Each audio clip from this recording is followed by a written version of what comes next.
Ka-Express, muling magbabalik si Kai Sotto para sa Gilas, Pilipinas matapos ang halos 9 na buwang pahinga dahil sa kanyang ACL injury na kanyang nakuha sa Japan B-League nitong January. Kumpirmado ng Samahang Basketball ng Pilipinas, SBP, na isinama ang 7-3 center sa official na 16-man pool para sa darating na FIBA World Cup 2027 Asian Qualifiers ngayong November. Ito ang pinakabagong development para sa national team na inaasahang mas magiging solid ang frontline dahil sa pagbabalik ni Kai. Bukod pa sa presensya ni Junmar Fajardo at AJ Edu. Ang pagbabalik ni Kai ay malaking boost para sa Gilas, lalo na target ng kupunan na makapasok at makaposisyon agad ng mas maayos sa qualifiers. At narito ang official ni Gilas 16-man pool na inanunsyo ng SBP, Japet Aguilar, RJ Abarrientos, Justin Brownlee, AJ Edu, Junmar Fajardo, Ange Kwame, Jamie Malonzo, Kenton Miliora Brown, Chris Newsom, Calvin Aftana, Sergio Perez, Kevin Campbell, Dwight Ramos, Kai Sotto, Carl Tamayo, at Scottie Thompson. Bukod sa pagbabalik ni Kai, kapansin-pansin din ang pagsama kay QMB, ang Phil Ambigman na unang beses maglalaro para sa ating national team sa ilalim ng bagong FIBA window. Patuloy namang magiging leader si Justin Brownlee bilang naturalized player matapos makarecover sa kanyang injury. Ang preparasyon ng Gilas ay magsisimula sa kalagitnaan ng October upang mapaghandaan ang matitinding laban sa Asian Qualifiers. Sa kabila ng mga injury setbacks nitong nakaraan, malinaw na ang direksyon ng SBP, palakasin ang rotation, ihalo ang bagong dugo, at tiyakin na may sapat na energy bago sumalang sa November. Sa pagbabalik ni Kai, masasabing buo na ulit ang frontline ng Gilas. Ang tanong ngayon, sapat ba ang oras ng preparasyon para makuha ang chemistry at forma laban sa malalakas na kalaban sa qualifiers? Magandang balita Ka-Express para sa mga basketball fans sa buong bansa. Official nang inanunsyo ng SBP ang 16-man pool ng Gilas, Pilipinas para sa darating na FIBA World Cup 2027 Asian Qualifiers. Ang pinakamalaking headline, ang pagbabalik ni Kai matapos ang halos 9 na buwang pagkawala dahil sa kanyang ACL injury na tinamo niya sa Japan B-League nitong January. Si Kai na may taas na 7'3" ay matagal nang inaasahang bilang sentro ng programang pangbansa. Kaya ang kanyang pagbabalik ay hindi lamang simple reinforcement, kundi isang simbolo na handa na ulit ang Gilas frontline. Kasama niya sa frontline rotation, sina Junmar Fajardo, AJ Edu, Japet Aguilar, Carl Tamayo at QMB, isang bagong pangalan sa listahan na isang Phil Ambigman, at unang pagkakataon pa lang na makakasuot ng Gilas jersey. At bukod sa frontline, malakas din ang wing at guard rotation. Andyan sina Calvin Aftana at Jamie Malonzo na magbibigay ng athleticism at perimeter scoring, habang sina Sergio Perez at Kevin Campbell ay magdadala ng versatility at playmaking sa iba't ibang posisyon.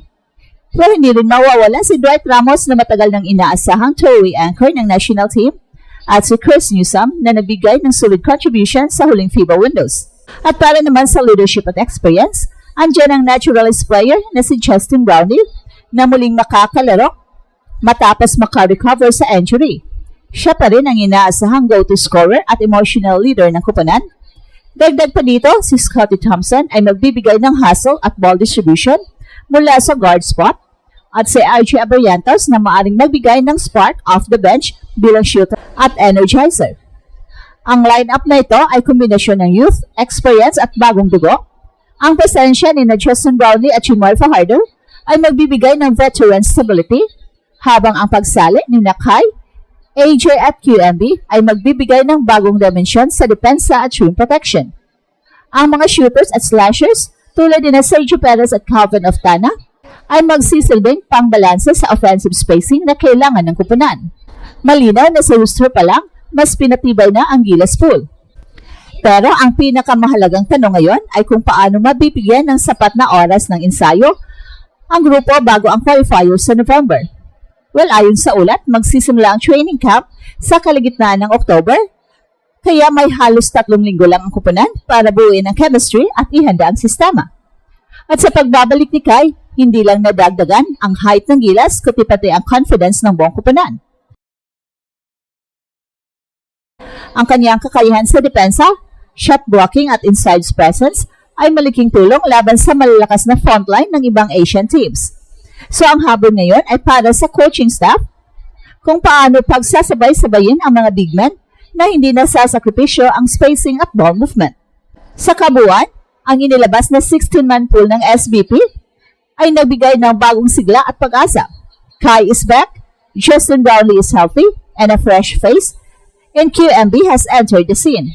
Ang lahat ng ito ay indikasyon na handa na ang Gilas Pilipinas para sa mas seryosong laban sa World Cup qualifiers. Ngayon na inilabas na ng SBP ang 16-man pool ng Gilas, malaking tanong para sa mga fans at analysts kung paano gagamitin ang rotation ng kupunan. Sa dami ng talento, hindi lahat makakakuha ng pantay-pantay na minuto. Kaya mahalaga ang pagtingin kung sino ang bubuo sa core 8 to 10 players na magdadala ng bigat sa laban at kung paano babagay ang pagbabalik ni Kai sa sistema ng national team. Unang-una, siguradong nasa loob ng rotation si Kai. Sa taas niyang 7'3" at natural na center skills, siya ang magiging defensive anchor ng Gilas.